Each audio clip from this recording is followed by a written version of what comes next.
Good morning all of you. बच्चों, इसके पूर्व हम लोगों ने मुद्रा के बारे में पढ़ा। मुद्रा की कार्यप्रणाली देखी, मुद्रा के अंतर्गत मुद्रा के विभिन्न प्रकार वगैरह सारी चीजों को हमने अध्ययन किया। लेकिन ये मुद्रा का लेन देन कहाँ से होता है, कैसे साख की पूर्ति होती है, उसके लिए हमको बैंकों को पढ़ना जरूरी है। तो बैंक जो है ये बाद की देन है। इसके यदि हम पूर्वज कहें कि बैंकों के पहले क्या था, जब मुद्रा का उद्भव हुआ तो उसके लिए बैंक जो मुद्रा का जो लोगों को प्रदान करते थे यानी ऋण देते थे, उसके लिए व्यापारी, महाजन और सर्राफ ये व्यक्ति थे जो बैंकों का कार्य करते थे, यानी लोगों को उधार देने का काम करते थे। बैंक जो शब्द है इसको हम हिंदी में कहा जाता है अधिकोष, और यह जो शब्द है ये आपका अंग्रेजी भाषा के बैंक से बना है। जो स्पेलिंग हम लिखते हैं BANK, ये उससे बना हुआ है। लेकिन यदि हम देखें इसको कि ये बैंक है क्या, कहाँ से आया है, तो बैंक शब्द की उत्पत्ति जो है इटालियन भाषा के बैंकों से हुई है, जबकि यह शब्द जो है फ्रेंच भाषा के बैंके से बना अंग्रेजी भाषा का बैंक हुआ। अब यदि बैंकों को हम देखें उसका अर्थ क्या होता है, तो उसका अर्थ होता है बेंच। बेंच मतलब जब पुराने जमाने में इटली के लोग क्या करते थे, मुद्रा का जो कार्य है वो बेंचों पर बैठकर करते थे, यानी मुद्रा परिवर्तन बेंचों पर बैठ के किया जाता था, और जब उनका व्यापार बंद हो जाता था तो उनके बेंचों को तोड़ दिया जाता था। तो इसी के प्रकार की ये कहानी से मतलब बेंच, बेंच से बैंके, बैंको, और आपका इंग्लिश भाषा में जिसको अभी हम कहते हैं बैंक, ये शब्द की व्युत्पत्ति हुई। तो हमको जिन बैंकों को हम लोग जानते हैं वास्तव में वे कौन से बैंक है, तो उसके लिए आपको ये जो चैप्टर है आपका व्यापारिक बैंक एवं साख सृजन, इसके बारे में इस वीडियो में हम अध्ययन करेंगे। तो बच्चों ध्यान दीजिएगा, व्यापारिक बैंक एवं साख सृजन। तो व्यापारिक बैंक का अर्थ एवं परिभाषा। तो सामान्य बैंकिंग कार्य यानी हम जिन बैंकों को जानते हैं वो सभी बैंक जो है व्यापारिक बैंक कहलाते हैं। यानी हम लोग SBI को जान रहे हैं, या पंजाब नेशनल बैंक को जान रहे हैं, आंध्रा बैंक को जान रहे हैं, महाराष्ट्र बैंक को जान रहे हैं, यूनाइटेड बैंक को जान रहे हैं, जो भी बैंक हम जान रहे हैं ये सब जो कार्य कर रहे हैं यही व्यापारिक बैंक है। इन बैंकों का मुख्य उद्देश्य व्यापारिक संस्थानों की अल्पकालीन वित्तीय सहायता को ही पूर्ति करना होता है।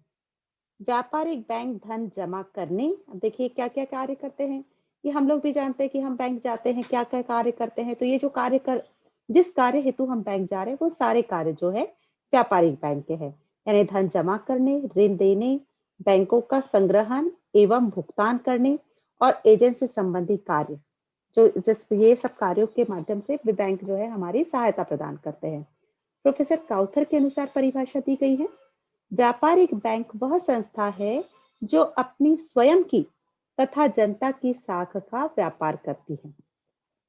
जनता की साख का यानी ऋण लेने की पद्धति जो है उनकी मुद्रा की जरूरतों का व्यापार करती है। प्रोफेसर AG हार्ट के अनुसार ध्यान दीजिए, बैंक वह है जो अपने साधारण व्यवसाय में धन प्राप्त करता है तथा उससे जिससे वह उन व्यक्तियों के चेकों का भुगतान करता है जिनसे खातों में वह धन प्राप्त करता है।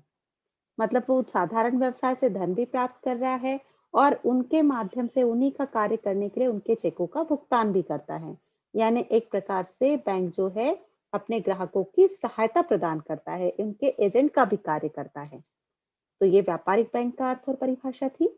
अब देखिए व्यापारिक बैंकों के प्रकार।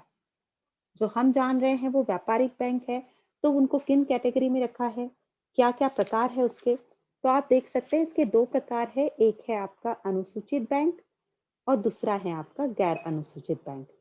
देखिए जिन बैंकों को रिजर्व बैंक ने अपनी दूसरी सारणी में सम्मिलित कर रखा है, दूसरी सारणी ये ध्यान रखिएगा, अपनी दूसरी सारणी में सम्मिलित कर रखा है, वो बैंक जो है अनुसूचित बैंक कहलाते हैं।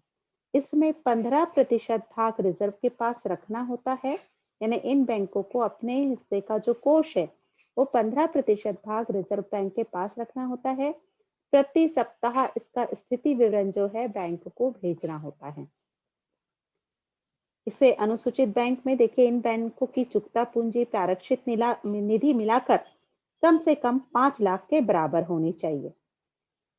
फिर इन बैंकों को भी, अनुसूचित बैंकों को भी 2 प्रकार के बैंकों में विभाजित किया गया है, 2 भागों में। पहला है अनुसूचित व्यापारिक बैंक, दूसरा अनुसूचित सहकारी बैंक। अनुसूचित व्यापारी बैंक में जो हम स्टेट बैंक जा रहे हैं यानी सार्वजनिक क्षेत्र के बैंक, फिर सरकारी क्षेत्र के बैंक जैसे आईडीबीआई लिमिटेड, निजी क्षेत्र के बैंक, है ना? ये सारे विदेशी बैंक, ये सारे बैंक जो है आपके अनुसूचित बैंक के अंतर्गत आते हैं, यानी अनुसूचित व्यापारिक बैंक और अनुसूचित सहकारी बैंक। तो ये सारे बैंक आपके रिजर्व बैंक की दूसरी सारणी में सम्मिलित कर रखे हैं। अब गैर अनुसूचित बैंक देखिएगा। गैर अनुसूचित बैंक जो है वो वह वे बैंक होते हैं जो इसको रिजर्व बैंक ने अपनी दूसरी सारणी में सम्मिलित नहीं किया है, ये सम्मिलित नहीं है। इन बैंकों की चुकता पूंजी एवं प्रारक्षित निधि मिलाकर 5 लाख से कम होती है। ये 5 लाख से अधिक होगी और ये 5 लाख से कम है। इन बैंकों का रिजर्व बैंक पर कोई विशेष नियंत्रण, रिजर्व मतलब इन बैंकों पर जो है रिजर्व बैंक का कोई विशेष नियंत्रण नहीं होता। तो इस प्रकार से ये आपके गैर अनुसूचित बैंक है। अब व्यापारिक बैंकों के 2 प्रकारों को ध्यान रखेंगे आप, अनुसूचित बैंक, गैर अनुसूचित बैंक। हम जितने प्रकार के बैंक में लेन देन कर रहे हैं, काम कर रहे हैं, वो सारे बैंक जो है मोस्टली आपके अनुसूचित व्यापारिक बैंक होते हैं, जिनकी प्रारक्षित निधि चुकता पूंजी 5 लाख के बराबर होनी चाहिए, कम से कम। उसके ऊपर जितना चाहे हो सकता है। और इनका कोष भी जो है इसी प्रकार जैसे बैंकों को एक कहीं ना कहीं आपको सिक्योरिटी देना होता है, किस बैंक पर विश्वास किया जाना है, तो ऐसे बैंक जिनका रिजर्व बैंक में कुछ कोष जमा है, तो लोगों के विश्वास को बढ़ाने के लिए यहाँ पर रिजर्व बैंक ने अन्य बैंकों को अपने कंट्रोल में लिया। तो इसलिए वहां पर 15% भाग जो है रिजर्व बैंक के पास उनका रखना अनिवार्य होता है। फिर बैंक के कार्य देखिए, व्यापारिक बैंक के कार्य क्या है? नॉर्मली हम जिन बैंकों में जानते हैं और बैंकों के माध्यम से जो भी हम लेन देन करते हैं, जो कार्य करते हैं, वो सारे बैंक के कार्य होते हैं। इसको हम और अच्छे से पढ़ सकते हैं। देखिए, जो व्यापारिक बैंक होते हैं उसमें जमा अथवा निक्षेप प्राप्त करना, जमा अथवा निक्षेप प्राप्त करना मतलब हम बैंक जाते हैं, अपने खाते खोलते हैं, तो उसमें भी कई प्रकार के खाते होते हैं। तो इसके जो आपकी बुक में यदि देखा जाए तो इसके अलग अलग पॉइंट्स भी लिखे हुए हैं। बचत खाता दिया है, चालू खाता, उसके पॉइंट्स, सब पॉइंट्स को भी अच्छे से समझाया गया है। मैं आप इसको एक पॉइंट्स में भी बना सकते हैं। यदि व्यापारिक बैंक के कार्य पूछा जाए तो जमा अथवा निक्षेप प्राप्त करना ये एक पॉइंट, इसके ये सब पॉइंट्स को आप कुछ इस तरह से थोड़ा सा उसको समझा के आप लिख सकते हैं। तो देखिए, जब हम खाता खोलते हैं तो बच्चों आप लोग को याद होगा, आप लोगों के सभी के लगभग खाते खुले होंगे, आपके पास अपने पासबुक होंगे। अब उस पासबुक पर ध्यान दीजिएगा कि आपका खाता किस प्रकार का खाता है। तो जब आप देखेंगे आप लोग पाएंगे कि आपका जो खाता होता है वो बचत खाता होता है। मोस्टली हम जो खुलवाते हैं वो सेविंग अकाउंट्स होता है। फिर चालू खाता जो होता है, जो व्यापारी वर्ग या वित्तीय संस्थान वगैरह जो होते हैं, तो वो उन लोगों के खाते जो होते हैं चालू खाते होते हैं। तो देखिए, ये जो खाते होते हैं, बचत खाता मतलब हम उसके खाता धारक होते हैं, इसमें हम कई बार अपनी जमाओं को डाल सकते हैं, उसको निकाल सकते हैं। हाँ, यहाँ पर एक चीज ध्यान रखिएगा, इसके देखिए वर्तमान में केवल 6 माह में केवल 30 बार ही यहाँ से रुपया निकाल सकते हैं बचत खाते में। इसकी जो ब्याज की दर मतलब इस पर जो ब्याज दिया जाता है वो कम होता है, यानी बहुत कम होता है। वर्तमान में यदि हम देखते हैं तो 2.5 से 3.5% के बीच में ब्याज की दर निर्धारित है। अलग अलग बैंकों की थोड़ी बहुत 19-20 है। फिर आता है चालू खाता। चालू खाता मतलब कौन सा खाता है? जिसको व्यापारी वर्ग खुलाते हैं या कुछ संस्थान खुलाते हैं। तो ये खाता ऐसा होता है जहां व्यापारी वर्ग जो है अपने पैसे जमा करता है। कितने बार, कई बार इसमें से लेन देन किया जाता है। इस चीज के लिए हमेशा ध्यान रखिए, यहाँ पर अब उसमें जो जमा रकम है उस पर किसी प्रकार का कोई ब्याज नहीं दिया जाता। चालू खाते पर किसी प्रकार का ब्याज बैंक नहीं देती, ये सिर्फ सेवा देती है और उस सेवा के बदले में सेवा शुल्क भी वसूल करती है। यानी व्यापारी के पैसों की सुरक्षा का कार्य जो है वो बैंक कर रही है और उनका कई बार कई प्रकार का भुगतान भी करती है। तो ये हो गया चालू खाता। फिर आता है आपका निश्चित अवधि खाता, जिसको हम बोलते हैं फिक्स डिपॉजिट। फिक्स डिपॉजिट यानी आपको एक लंबी समय के लिए कुछ राशि आपने बैंक में जमा कर दी। मान लीजिए आपने 50,000 रुपए आपने 3 वर्ष के लिए जमा कर दिए या 1 वर्ष के लिए जमा कर दिए, तो वो जो है उसके ऊपर सबसे देखिए एफडी पर और आरडी पर सबसे ज्यादा ने रिकरिंग अनिश्चितकालीन जमा खाता कह लीजिए और निश्चित अवधि खाता, ये सब जो खाते हैं आरडी और एफडी, इस पे ब्याज की दर समान होती है और अधिक होती है, क्योंकि उस अवधि तक के हम यहाँ पर अपने खातों में से पैसे नहीं निकालते हैं। तो उसका प्रयोग जो है बैंक अन्य साख के लिए निर्माण में कर सकती है। अन्य साख का निर्माण उससे कर किया जा सकता है। तो निश्चित अवधि खाता के लिए बैंक की ब्याज दर अधिकतम होती है। इसकी वर्तमान में न्यूनतम अवधि 46 दिन होती है, न्यूनतम अवधि यानी 46 दिन के लिए। और अन्य जितने भी खाते हैं उनसे सबसे ज्यादा ब्याज की दर होगी। जैसे वर्तमान में 6.5 5.5 से 6.57, और ये अलग अलग मतलब साधारण नागरिक के लिए और वरिष्ठ नागरिकों के लिए अलग होती है। फिर आता है अनिश्चितकालीन जमा। ये अनिश्चितकालीन जमा यानी हमने यहाँ पर एक आता है आरडी जो है रिकरिंग अनिश्चितकालीन जमा में थोड़े थोड़े पैसे हर मंथली आप जमा कर रहे हैं। यहाँ एक अवधि निश्चित नहीं है लेकिन हम इसको निकाल नहीं रहे हैं। तो इसमें भी जो है रिकरिंग खाते में भी आपकी जो एफडी और रिकरिंग की ब्याज की दरें समान होती हैं। उसको अनिश्चितकालीन या सावधिक जमा खाता भी कहते हैं। तो यहाँ पर ब्याज जो है देखिए यहाँ पे एफडी फिक्स डिपॉजिट और रिकरिंग में अंतर ये होता है कि एफडी में हम एक साथ पैसे जमा कर देते हैं कि हमने 3 साल के लिए 50,000 जमा कर दिए। लेकिन रिकरिंग में हम क्या करते हैं, उसमें हर महीने मान लीजिए हम 10-10 हजार रुपए या 3-3 हजार रुपए उसमें डालते चले जा रहे हैं और 3 साल तक के हम वो पैसे डालते जा रहे हैं, है ना? हमने मान लीजिए 3 साल के लिए बनाया, तो इसकी ब्याज की दर और एफडी की ब्याज की दर बिल्कुल एक जैसी होती है। तो इस प्रकार से ये होता है एफडी, आरडी। फिर आता है गृह बचत खाता। गृह बचत खाता के अंतर्गत एक प्रकार से ये योजना जो है, ये अपनी छोटी-छोटी बचतों की आदत जो है, उसको डालने के लिए गुल्लक के रूप में सदस्य को दे दी जाती हैं और उसके बाद वो संपूर्ण राशि खाताधारी के खाते में जमा कर दी जाती है। इसे प्रायः गृह बचत खाता कहा जाता है। फिर आता है दूसरा प्रकार, देखिए व्यापारिक बैंक के कार्य में ऋण प्रदान करना। देखिए ये पूरा एक पॉइंट हुआ हमारा बचत खाता, चालू खाता। तो इसमें आप इसके नाम देख के एक दो खाते के बारे में थोड़ा बहुत संक्षिप्त में समझा सकते हैं। तो फर्स्ट पॉइंट जो है जमा अथवा निक्षेप प्राप्त करना, आप अच्छे से डिस्क्राइब कर सकते हैं। फिर आता है ऋण प्रदान प्रदान करना। तो ऋण प्रदान करना भी जो है इसके ये सारे सब पॉइंट है, लेकिन इस सब पॉइंट्स को हम लोग अलग अलग वर्णन ना करके अलग अलग पॉइंट में ना बना करके ऋण प्रदान करना एक पॉइंट रख सकते हैं। अब ऋण किस प्रकार से प्रदान की जाती है? एक होती है नगद साख। नगद साख मतलब हमें किसी व्यक्ति की पैसों की आवश्यकता है, किसी व्यक्ति को यदि ऋण लेने की आवश्यकता है, तो वो ऋण को नगद रूप में ले ले रहा है। तो इस प्रकार से वो क्या कर रहा है, अपने जो आवश्यकताओं के आधार पर बैंक में अपने आवेदन प्रस्तुत कर रहा है और उसकी नियमावली के अधीन हमको नगद साख आपको प्राप्त हो रही है, तो वो नगद साख होगी। फिर आता है अधिविकर्ष।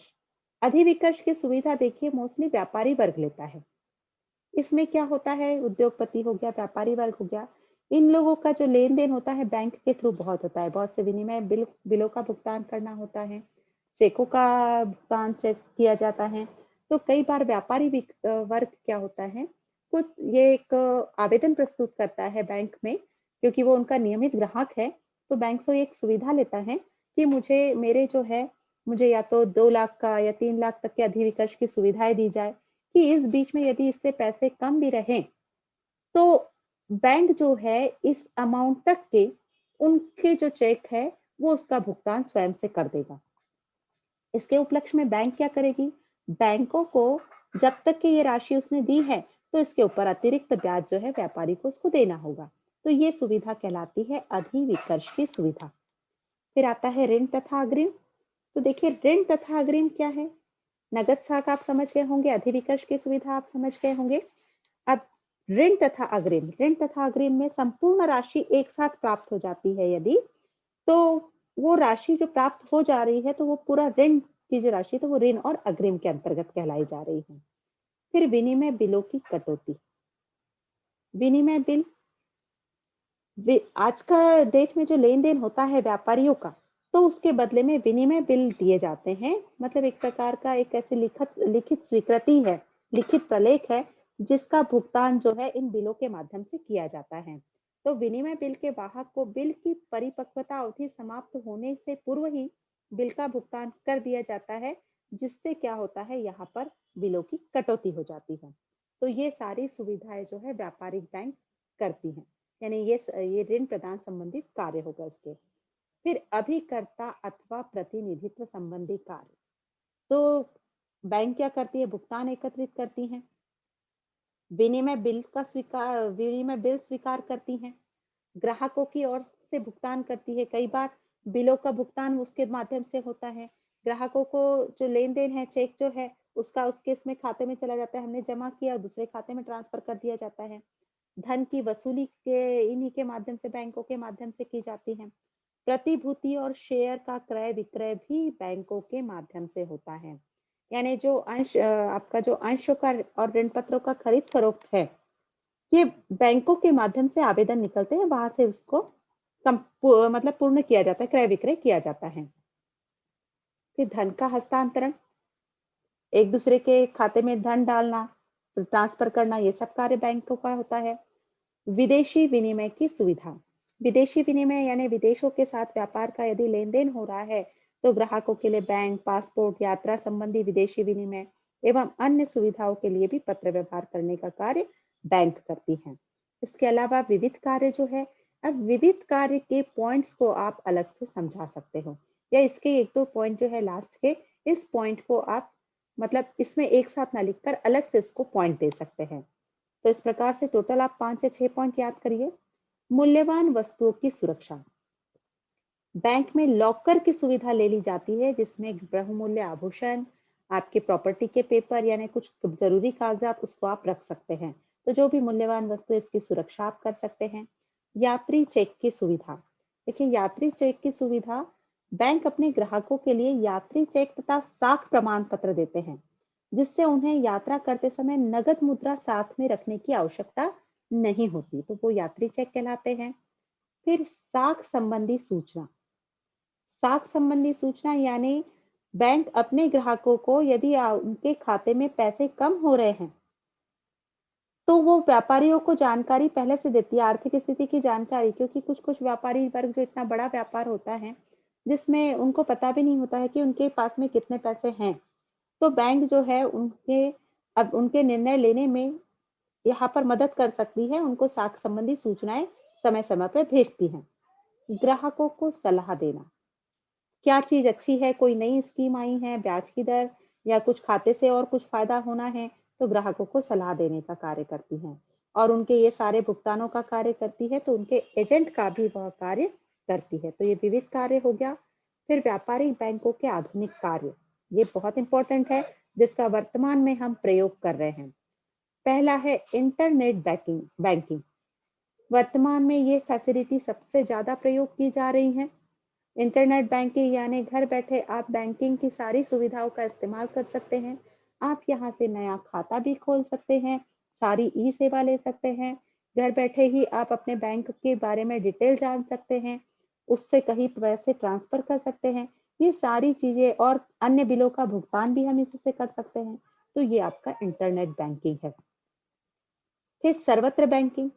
सर्वत्र बैंकिंग का तात्पर्य क्या है? सर्वत्र बैंकिंग यानी अपने ग्राहक जो है देश के किसी मतलब पूरे देश में किसी भी शाखा में रुपया जमा कर सकते हैं और निकाल सकते हैं, जिसको हम कोर बैंकिंग भी कहते हैं। यानी आज हम किसी भी एटीएम में से जाके पैसा निकाल लेते हैं, जैसे एटीएम सुविधा भी है आगे, मतलब हम किसी और बैंक में जाके अपने बैंक की जानकारी प्राप्त कर सकते हैं, तो वो कोर बैंकिंग यानी सारे बैंक आपस में जुड़े हुए हैं। फिर एटीएम की सुविधा, ये बहुत अच्छी और सुविधाजनक है, जो हमको बार-बार बैंक जाने से बचाती है। ये हमको एटीएम की सुविधा, हम जब आवश्यकता हो तो एटीएम से हम पैसे निकाल सकते हैं। तो इस प्रकार से एटीएम मशीन उपलब्ध है, जिसका प्रयोग समय और स्थान के आधार पर किया जा सकता है। फिर आते हैं साख पत्र। ग्राहकों को साख पत्र जारी करती है और इन साख पत्रों के धारक इनका प्रयोग बाजार में खरीदारी के लिए कर सकते हैं। यानी उनको नगद पैसे देने की ना जरूरत ना हो के क्या करते हैं, इस साख पत्र को दिया जा सकता है। ये सारे बैंक व्यापारिक बैंक के कार्य हैं।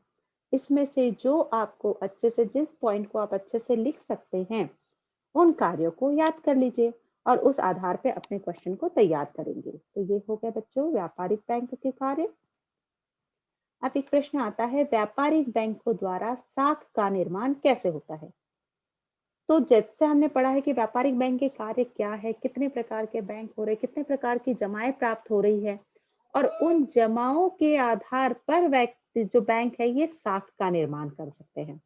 देखिए कैसे आधुनिक समय में साख निर्माण व्यापारिक बैंकों का आवश्यक कार्य बन गया है, क्योंकि अधिक साख निर्माण, अधिक बैंकों में जमाएं प्राप्त होगी तो साख अधिक, उन पैसों को जरूरतमंद लोगों को दिया जा सकेगा और इससे क्या होगा, जब हम ऋण ज्यादा देंगे तो ऋण से जो ब्याज प्राप्त होगा वो ज्यादा होगा। देखिए यदि हम बैंक में पैसा जमा करते हैं, उसकी ब्याज की दरें देखें और ऋण देने के बाद बैंकों को प्राप्त होने वाला ब्याज देखें तो उसकी दरें भिन्न भिन्न होती हैं। तो ये चीजें देखिए, हमारी जमा की, हम घर में यदि पैसे रखेंगे तो वो पैसे नहीं बढ़ेंगे, बैंकों में रखा तो हमको 2 पैसे ज्यादा मिलेंगे, तो वो हमारी बचत के ऊपर हमको मिलने वाला ब्याज होगा। बैंक उसके ऊपर हमको जो ब्याज दे रही है वो कम होता है।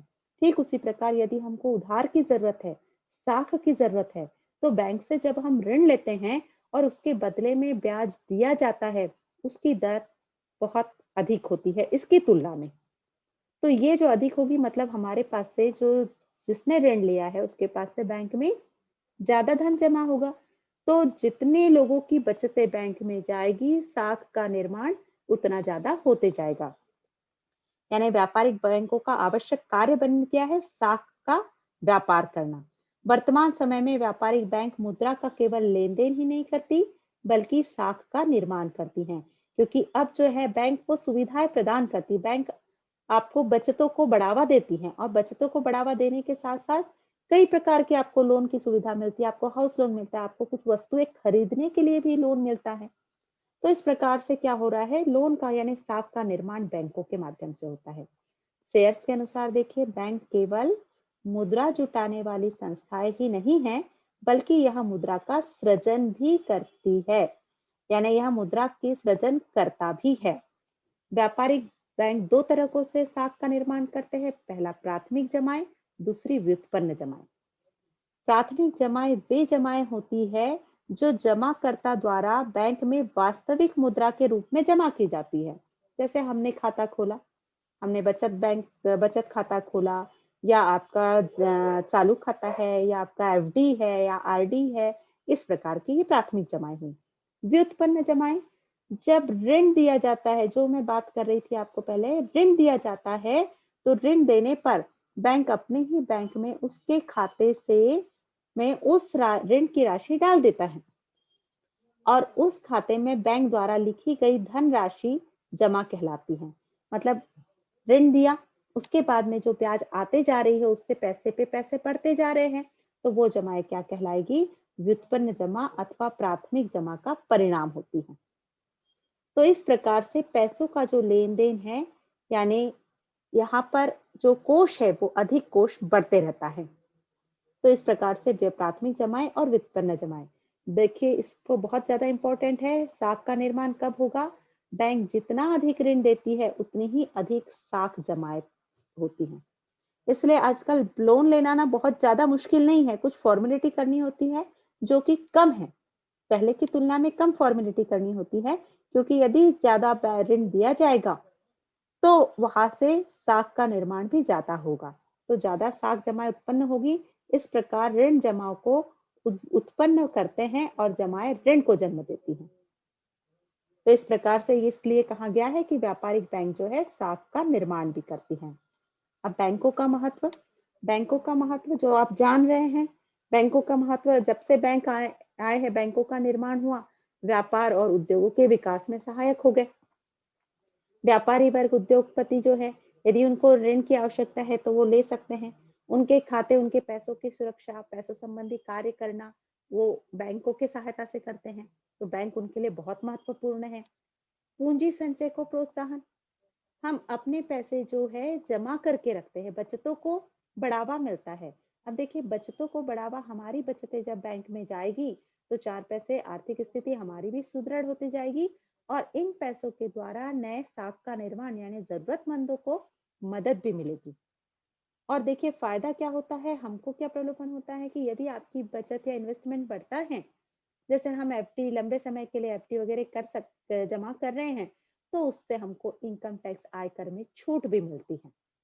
तो इस प्रकार से पूंजी संचय को प्रोत्साहन देता है बैंक। फिर आर्थिक विकास में सहायता, देखिए पूंजी संचय को प्रोत्साहन इस प्रकार भी मिलता है क्योंकि यहाँ से आपको ब्याज भी मिलता है, यानी आपके पैसे घर में नहीं बनेंगे, लेकिन आप बैंकों में डालेंगे तो पैसों से और पैसा बन जाएगा। फिर आर्थिक विकास में सहायक, देश के आर्थिक विकास, मनुष्य के आर्थिक विकास, किसी भी प्रकार के आर्थिक विकास के लिए बैंक बहुत बड़ा सहायक होता है, क्योंकि वो मुद्रा की जरूरतों को, धन की जरूरतों को पूरा करता है। आवश्यकता पड़ने पे, जब व्यक्ति को आवश्यकता है, तभी वह बैंक के पास जाता है और बैंक जो है उसकी सहायता करता है। साख का सृजन करता है, अभी हमने ऊपर पढ़ा साख का सृजन कैसे निर्माण कर रहा है, व्यापारिक बैंक जो है साख का सृजन करता है, निर्माण करता है। उसी को लिख सकते हैं आप। भुगतान करने की सुविधा, किसी भी प्रकार के विनिमय बिल हो गए, चेक की सुविधा हो गई, ये आप भुगतान कर सकते हैं। ठीक उसी प्रकार हमें जो इंटरनेट बैंकिंग, नेट बैंकिंग का प्रयोग करते हैं, तो वहां से भी हम भुगतान कर सकते हैं, एटीएम कार्ड से हम भुगतान कर सकते हैं। तो ये सारी सुविधा, देखिए बैंकों से सारी चीजें देखिए कितनी कनेक्ट है। अब हमको बैंक में बार बार जाने की जरूरत नहीं है। हमारा भुगतान करने की जो हम भुगतान कर रहे हैं, वो हो रहा है बैंक के थ्रू, लेकिन हम यहाँ पर घर बैठे भी वो सारे कार्य कर सकते हैं। ऑनलाइन शॉपिंग में भी हम भुगतान कर सकते हैं।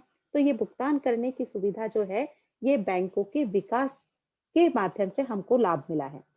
ग्राहकों को लाभ, ये सारे लाभ जो है ग्राहकों को यानी बैंक के ग्राहकों को मिलता है। तो कई प्रकार के लाभ हमको बैंक प्रदान करती है। फिर आता है धन एवं मूल्यवान वस्तुओं की सुरक्षा। यदि बैंकों में हम लॉकर की सुविधा लेते हैं तो हमारी मूल्यवान वस्तुएं, कीमती जवाहरात जो है, उन सब की सुरक्षा जो है बैंक करती है। तो बैंक हमारे जीवन का एक अनमोल हिस्सा बन गया है और ये हमारे लिए बहुत महत्वपूर्ण है। लेकिन इसके अलावा व्यापारिक बैंकों के कुछ दोष भी हैं। देखिए व्यापारिक बैंकों के दोष क्या है? अपर्याप्त जमाएं। अपर्याप्त जमाएं मतलब हम किसको कह सकते हैं? अपर्याप्त जमाएं यानी अन्य देशों की तुलना में भारतीय लोगों के मतलब भारतीय बैंकों में उतनी ज्यादा पूंजी नहीं है, क्योंकि कहीं ना कहीं आज भी हमारे देश में पूंजी की कमी है। फिर बैंकिंग आदतों की कमी, लोग आज भी बैंक जाने से कतराते हैं। सभी लोग जो है बैंक की आदत नहीं डली हुई है। आज भी कई भुगतान जो हम कैश में करते हैं। कई प्रकार के कारण जो है हम लोग बैंक जाना पसंद नहीं करते। ग्रामीण क्षेत्र में लोग अपनी बचत को बैंक में नहीं डालते हैं। तो ये सब चीजें बैंक आदत की कमी एक दोष है। बैंकों का असंतुलित विकास,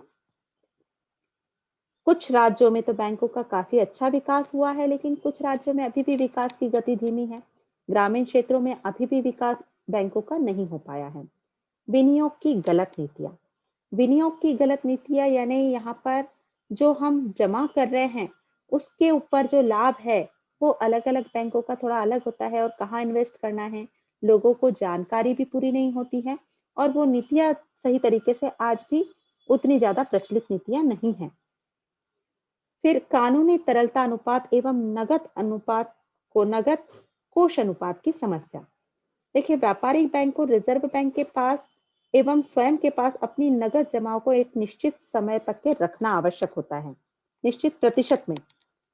यह उनकी एक समस्या है, क्योंकि वो जो परसेंटेज है, जैसे रिजर्व बैंक के पास 15% रखना होता है, फिर बैंकों के अपने बैंक में ही कोष जो है उसको रिजर्व कोष में सुरक्षित निधि के रूप में रखना होता है।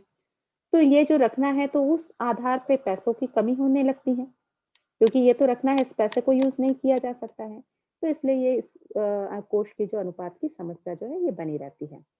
सरकार की उपेक्षापूर्ण नीति। केंद्रीय सरकार कह लीजिए या राज्य सरकार कह लीजिए, ये बैंक को किसी प्रकार के अनुदान प्रदान नहीं करती हैं। तो इस प्रकार से यहाँ पर जितना विकास होना चाहिए बैंकों का, उतना विकास व्यापारिक बैंकों का नहीं हो पाया है। तो एक प्रकार के व्यापारिक बैंकों के दोष है। अब इन दोषों को दूर करने के लिए कुछ उपाय। तो इन दोषों को दूर करने के लिए उपाय जो है, कई बैंक, अलग-अलग प्रकार के बैंक, अलग-अलग राज्यों के बैंक जो होते हैं, ये आपसी प्रतिस्पर्धा करते हैं। और उसके कारण ये अपने-अपने बैंकों में लुभावने के लिए उसके ब्याज दरों में कम-ज्यादा परिवर्तन करते हैं, कुछ स्कीम निकालते हैं। तो ये जो आपसी प्रतिस्पर्धा है, इसको रोकना चाहिए, मिल-जुल के कार्य करना चाहिए। आपसी प्रतिस्पर्धा पे रोक। सरकारी नीति सहयोगात्मक होना चाहिए। सरकार को ये मुद्रा प्रणाली को आगे तक के बढ़ाना, साख निर्माण में सहायता प्रदान करना, बैंकों को कुछ अनुदान प्रदान करना, उनके लिए कुछ विकास के कार्य, आर्थिक कार्य करना, इस प्रकार से सहयोगात्मक रवैया होना चाहिए बैंकों का, मतलब सरकार का बैंकों के प्रति। फिर बैंकों का एकीकरण। बैंकों का एकीकरण मतलब सारे बैंक जो है विकास के लिए यदि सब मिल जाए, सारी बैंकिंग प्रणाली जो है एक दूसरे से प्रतिस्पर्धा ना करके आपस में मिलजुल के कार्य करे, सब जगह सभी सुविधाओं को दिया जा सके, इस तरह से निर्माण किया जाए, तो यहाँ पर इन दोषों को दूर किया जा सकता है। प्रशिक्षित एवं कुशल कर्मचारियों की नियुक्ति। बैंक की वर्तमान गलतियों एवं कमियों को बहुत हद तक के दूर करने के लिए कुशलता को प्रोत्साहित करना चाहिए, यानी कुशल कर्मचारी होना चाहिए, जो बैंक संबंधित सभी कार्यों में कुशल हो और ग्राहकों को सही जानकारी दे और उनको उनकी सुविधा का ध्यान रख सके। तो इस प्रकार प्रशिक्षित प्रशिक्षित एवं कुशल कर्मचारी की नियुक्ति होना चाहिए। बैंकिंग प्रणाली में सुधार होना चाहिए, मतलब यहाँ पर और कई प्रकार की कार्य प्रणाली अलग-अलग भाषाओं में उनके लोगों को, ग्राहकों को समझने योग्य भाषाओं में भी उनको समझाने के लिए यहाँ पर सुधार होना चाहिए। अनुसूचित एवं निजी क्षेत्र के बैंकों में सहयोग। इन बैंकों का आपसी सहयोग जरूरी होना चाहिए। यहाँ पे ब्याज दरों में भिन्नता नहीं होना चाहिए। फिर बैंकिंग क्रियाओं का कंप्यूटरीकरण एवं यंत्रीकरण। जितनी भी बैंकिंग क्रियाएं हैं, विदेशों की तुलना में आज भी हमारे देश में यंत्रीकरण की दृष्टि से हम पिछड़े हुए हैं। तो यहाँ पर कंप्यूटरीकरण, यानी कहीं पे भी आपको बैंक में लाइन लगाने की जरूरत नहीं। देखिए वर्तमान में बहुत सारी चीजों में सुविधा हो रही है, लेकिन ये सुविधाएं हर जगह नहीं है। तो इसके लिए कंप्यूटरीकरण और यंत्रीकरण को और बढ़ावा मिलना चाहिए, ताकि लोग जो है उनको लाइन लगाने की जरूरत नहीं है, उनके कार्य जो है वो जल्दी से हो सके। तो इस प्रकार से ये दोष, व्यापारिक बैंकों के दोषों को दूर किया जा सकता है। तो बच्चों, यहाँ पर व्यापारिक बैंकों के दोष, उनके दोषों को दूर करने हेतु सुझाव, उसके कार्य, इसको आप याद कर सकते हैं, उसके प्रकार क्या क्या हैं, और इसको कंप्लीट करके ब्लूप्रिंट पर आधारित क्वेश्चन जो है आप अपने लिए तैयार कर सकते हैं। यदि हम देखते हैं कि ब्लूप्रिंट पर आधारित इस वर्ष के लिए क्वेश्चन जो दिया जाता है यहाँ पर मुद्रा एवं बैंकिंग में 12 नंबर का पूछा जाना है। ये 2021 के लिए है। 1 अंक के 2 प्रश्न हैं, 4 नंबर का 1 प्रश्न है और 6 नंबर का 1 प्रश्न है। तो ऑब्जेक्टिव टाइप छोटे क्वेश्चन और ये बड़े क्वेश्चन को आपको तैयार करना है। तो उम्मीद करते हैं आपको ये चीजें, आज की चीजें समझ में आई होंगी। आप इसको एक बार बुक में अवश्य पढ़ें और इसी आधार पे अच्छे से आप लोग नोट्स बनाएं।